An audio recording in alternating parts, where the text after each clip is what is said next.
17h-20h, Ramadan & Co avec Philippe Robichon et l'imam Abdelali Mamoun sur Beurre FM. On rêve tous de changer le monde, comme disait le rappeur. Et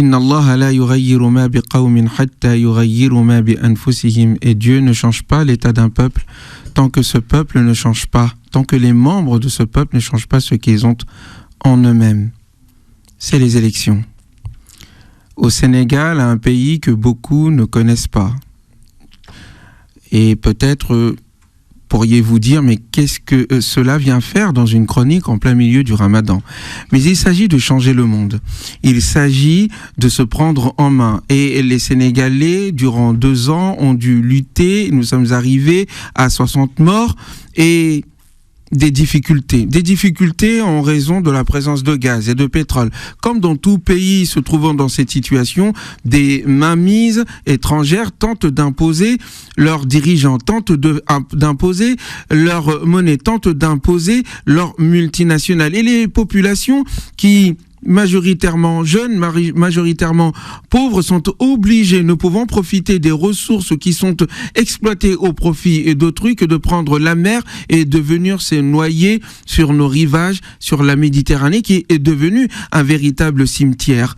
Oui, la foi en Dieu consiste à s'intéresser à ce qui se passe dans le monde entier. La foi en Dieu consiste à prendre en considération chaque être humain qui vit un malheur quelconque, même si nous ne le savons pas, il a la dignité et le droit de recevoir la préoccupation de toute l'humanité.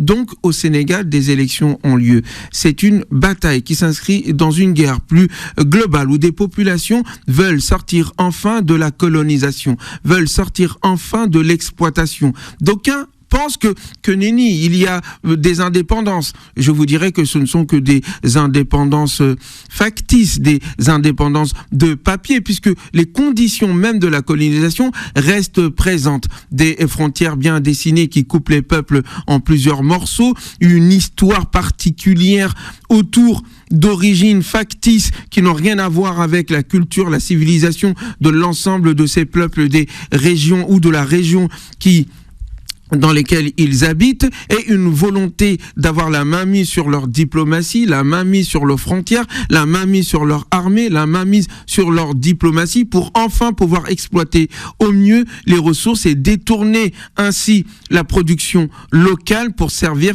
la production de la métropole. Nous sommes donc dans cette situation-là et il s'agit maintenant d'en sortir.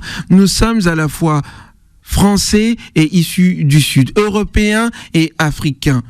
Ne sommes-nous pas donc le pont qui permet cette entente entre les différentes élites et l'intérêt de nos différents peuples ? N'est-il pas temps que nous comprenions que les malheurs de là-bas dont nous nous plaignons ici ne sont en réalité que la résultante de l'exploitation de leurs biens qui nous servent là, maintenant. Imaginez que nos électricités, que nos fours, que notre énergie n'est en réalité due qu'à l'uranium que nous prenons au Niger, et là-bas nous leur laissons même pas de quoi allumer une petite ampoule. Comment voulez-vous à ce moment-là qu'il y ait égalité entre nous tous, entre êtres humains ? Comment voulez-vous qu'il n'y ait pas des conflits ? Comment voulez-vous qu'à un moment donné soit honni notre cher pays dans ces territoires ? Si un conseil de ma part pouvait être entendu de la part de ceux qui décident, ce serait de dire: si vous voulez être aimé, partagez. Vous ne pouvez pas vous étonner d'être détesté tout en continuant à mettre les causes de cette détestation. Il y a entre nous tant d'amour, il y a entre nous tant d'enfants, il y a entre nous tant de relations qu'il est impossible que nos destins se fassent séparément. Cela est impossible, donc cela doit se faire dans la conciliation, dans le partage. Et nos élites se doivent d'avoir cette vision du monde généreuse par rapport à laquelle ils recevront tant de bienfaits au centuple.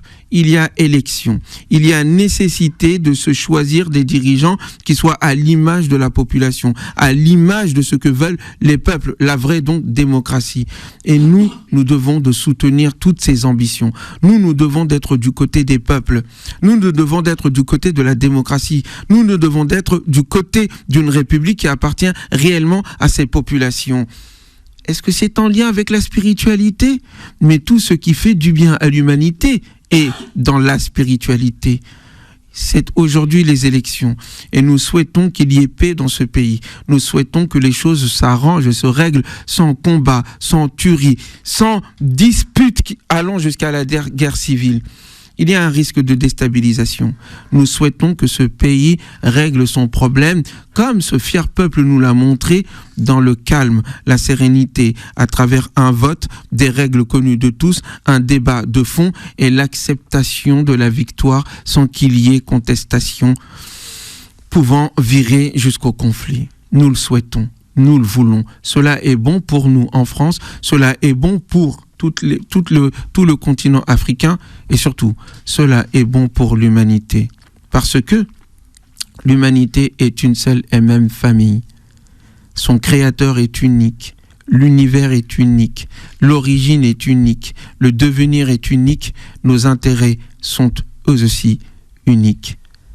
Vive la paix, vive le peuple et surtout vive ceux qui prennent en main leur destin. Ramadan & Co avec Philippe Robichon et l'imam Abdelali Mamoun sur Beurre FM.